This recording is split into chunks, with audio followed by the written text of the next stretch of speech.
नमस्कार दोस्तों, आपका स्वागत है अपने YouTube चैनल PFP में। आज हम इरकॉन इंटरनेशनल के बारे में बात करने वाले हैं। गवर्नमेंट ने कल इरकॉन का OFS डिक्लेयर किया और आज स्टॉक में 7% की गिरावट दिखाई दी, जो कि स्वाभाविक भी है क्योंकि OFS का प्राइस था 88 रुपीज़, जो कि हमें डिस्काउंट पर दिखाई दिया। तो स्टॉक प्राइस भी उसी से एडजस्ट होता हुआ नजर आया था। तो क्या हमें इरकॉन के OFS में पार्टिसिपेट करना चाहिए या नहीं करना चाहिए, उसके बारे में आज हम चर्चा करने वाले हैं। तो OFS की डिटेल्स जान लेते हैं। OFS का प्राइस है 88 रुपीज़। गवर्नमेंट 10% का स्टेक डाइवेस्ट करना चाहती है with additional 6% green shoe option. इसका मतलब है कि अगर ओवर सब्सक्रिप्शन दिखाई देता है तो गवर्नमेंट 6% और भी बेचने के लिए तैयार है। आज के दिन यानी कि मार्च 3 को नॉन रिटेल इन्वेस्टर्स के लिए OFS ओपन था और कल के दिन यानी कि मार्च 4 को रिटेल इन्वेस्टर भी OFS में पार्टिसिपेट कर सकते हैं। तो क्या हमें अप्लाई करना चाहिए? क्या ये कंपनी अच्छी है? क्या इन्वेस्ट करने के लायक है या नहीं है? और अगर है तो क्या 88 का प्राइस सही है? उसके बारे में आज हम चर्चा करने वाले हैं।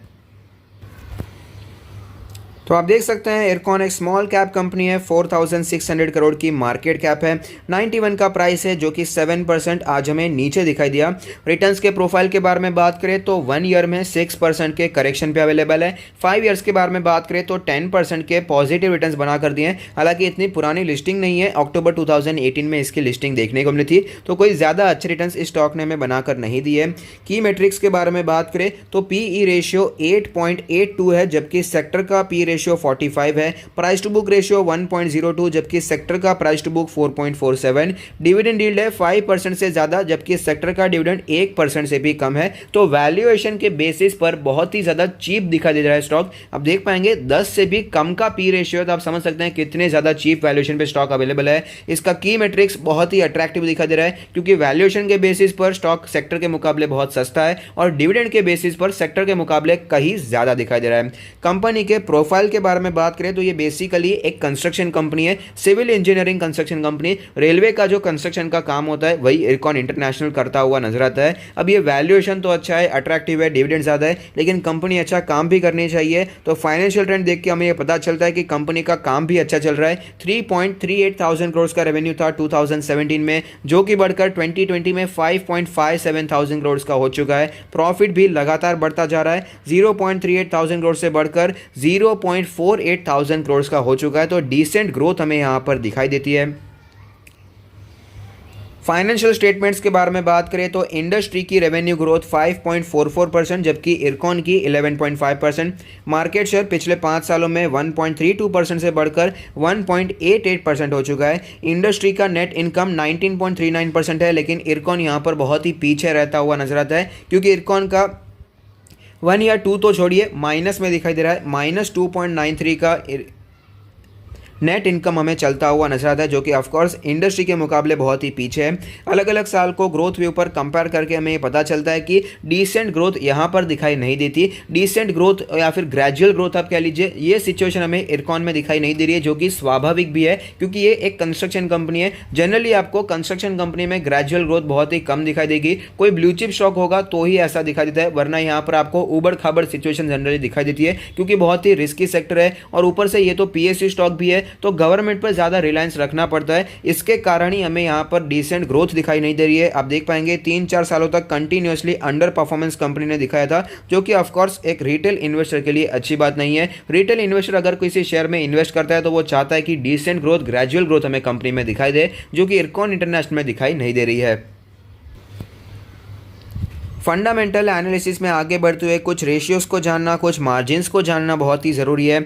ऑपरेटिंग मार्जिन का परसेंटेज है 12.41 और नेट प्रॉफिट मार्जिन है 8.43। तो बेसिकली कोई बहुत ही अच्छा नंबर तो दिखाई नहीं दे रहा है, उसमें कोई डाउट नहीं है, लेकिन PSU कंपनी है और ऊपर से कंस्ट्रक्शन कंपनी है, तो कंस्ट्रक्शन कंपनी में फिर भी डिसेंट नंबर्स हमें दिखाई दे रहे हैं। रिटर्न रेशियोज 12 से भी कम है, ROC 10 से भी कम है, रिटर्न ऑन एसेट्स तो 4 से भी कम है, तो रिटर्न रेशियोज भी बहुत ही पुअर दिखाई दे रहे हैं। लेकिन कंस्ट्रक्शन कंपनी के लिए, PSU कंपनी के लिए फिर भी हमें अंडर एवरेज, हम कह सकते हैं अंडर एवरेज रिटर्न रेशियोज दिखाई देते हैं। लिक्विडिटी रेशियो, करंट रेशियो है 1.23, जो कि हमें ठीक ठाक दिखाई दे रहा है। अगर लिक्विडिटी रेशियो 1.5, 1.6 होता है तो और भी बेहतर होता है। उसका मतलब है कि कंपनी में लिक्विड लिक्विडिटी की कोई भी प्रॉब्लम नहीं है और ये होना बहुत ही ज़रूरी है। लिक्विडिटी की प्रॉब्लम होती है तो कई बार स्टॉक में उसका इफेक्ट पड़ता हुआ नजर आता है। लेवरेज रेशियो के बारे में बात करें तो डेट टू इक्विटी रेशियो 0.44 है, जो कि कम भी होता हुआ नजर आया है, तो ये एक मैनेजेबल डेट है। लेकिन 0.5 या 0.6 होता है तो उस पर आपको ध्यान रखना चाहिए, इन्वेस्टर के लिए ये एक अलर्ट हो जाता है।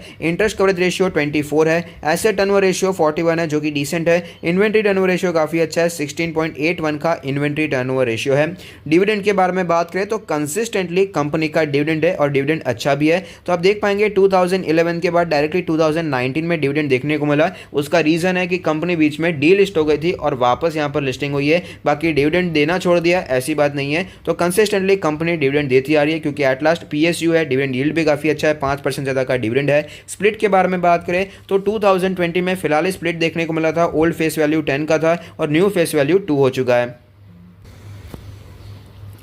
चार्ट्स पर हम आ चुके हैं और आप देख पाएंगे फिलहाल स्टॉक में अच्छी तेजी देखने को मिली थी। 85, 87 के लेवल से 105 तक स्टॉक पहुंच चुका था। उसका रीज़न था कि इरकॉन इंटरनेशनल के बोर्ड बोनस के बारे में चर्चा करने वाले थे, बोनस देना चाहिए नहीं देना चाहिए। लेकिन हुआ यूं कि बोर्ड ने सब्सिक्वेंट मीटिंग में टाल दिया कि बोनस अभी नहीं, बाद में चर्चा करेंगे, नेक्स्ट बोर्ड मीटिंग में चर्चा करेंगे कि बोनस देना है या नहीं देना। और उसी के कारण स्टॉक में हमें गिरावट भी देखने को मिली। एक ही दिन में स्टॉक हमें टूटता हुआ नजर आया था और पुरानी रेंज पर ही स्टॉक वापस हमें ट्रेड करता हुआ नजर आ रहा है। इंडिकेटर्स के बारे में बात करें तो मनी फ्लो इंडेक्स का नंबर 19.46 है, जो कि हाईली ओवरसोल्ड है। आरएसआई के बारे में बात करें तो आरएसआई का नंबर 49 है, जो कि बहुत ही वीक दिखाई दे रहा है।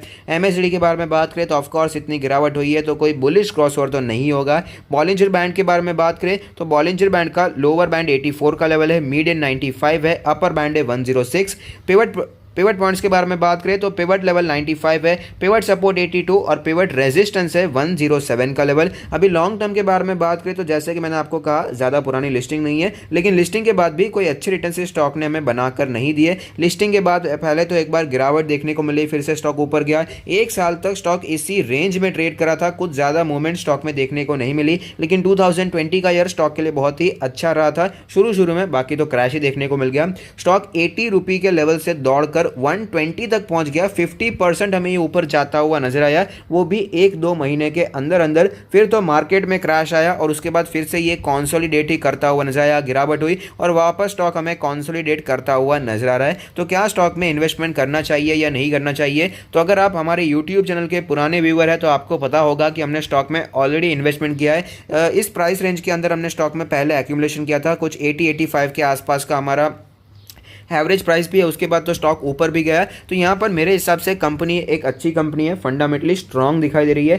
फंडामेंटली हम डिसेंट कह सकते हैं, बहुत ही स्ट्रांग तो मैं ऑफकोर्स नहीं कहूँगा क्योंकि हमने इसके फंडामेंटल्स देखे। अच्छी ठीक डिसेंट कंपनी हमें दिखाई देती है और इसका जो वैल्यूएशन है बहुत ही अट्रैक्टिव है, डिविडेंड बहुत ही अट्रैक्टिव है। इरकॉन के बारे में बात करें, राइट्स के बारे में बात करें, आरवीएनएल के बारे में बात करें तो ये बेसिकली ऐसी कंपनीज है जहाँ पर आपको बहुत ही तेजी से कैपिटल अप्रिसिएशन देखने के चांसेस बहुत ही कम होते हैं, नेग्लिजिबल होते हैं। तो यहाँ पर कैपिटल अप्रिसिएशन से ज़्यादा आप वैल्यू ढूंढ सकते हैं, आप यहाँ पर अच्छा डिविडेंड ले सकते हैं और आपको यहाँ पर कई बार एक अच्छा जंप भी देखने को मिल जाता है। जैसे कि इरकॉन में हमें 2020 के स्टार्टिंग में और फिलहाल भी हमें 80 रुपीज़ के प्राइस से ऊपर जाकर 110 तक ये जाता हुआ नजर आता है। ऐसे कई बार इसमें हमें जंप भी देखने को मिल जाते हैं। तो यहाँ पर आप निवेश करने के बारे में सोच सकते हैं, क्योंकि फिलहाल यूनियन बजट में रेलवेज को लेकर भी अच्छा बजट पास हुआ है, अच्छा एलोकेशन हुआ है पैसों का। तो यहाँ पर आप निवेश करने के बारे में सोच सकते हैं और 88 का प्राइस एक फेयर प्राइस है जहाँ पर आप निवेश कर सकते हैं। अगर आप ओएफएस में करना चाहते हैं ओएफएस में कीजिए और फिलहाल स्टॉक उसके आसपास भी आता हुआ नजर आता है। अगर आपको 88 के आसपास अभी भी मिल जाता है तो आप अभी भी करना चाहें तो कोई प्रॉब्लम नहीं है, सेकेंडरी मार्केट से भी शेयर को उठा सकते हैं और ओएफएस में करना चाहे तो ओएफएस में कर सकते हैं। लेकिन 88 का प्राइस इन्वेस्टमेंट करने के लिए एक अच्छा एक अट्रैक्टिव बाय है। लेकिन एक बात का ध्यान जरूर रखिएगा कि बहुत ही ज्यादा पैसा यहाँ पर दबा कर नहीं रखना है, यहाँ पर पैसे को फंसाना नहीं है, क्योंकि शेयर में कई महीनों तक कई बार मूवमेंट आती भी नहीं है और ये भी कोई ब्लू चिप स्टॉक तो है नहीं कि बहुत ही ज्यादा पैसा फंसा दे। थोड़ा सा इन्वेस्टमेंट सही है, थोड़ा सा इन्वेस्टमेंट के लिए ये एक अच्छा स्टॉक बनकर आता है। तो अगर आपको वीडियो पसंद आता है तो लाइक कीजिए, शेयर कीजिए, कमेंट कीजिए, सब्सक्राइब कीजिए और मुझे मोटिवेट कीजिए। Thank you, stay happy, happy investing.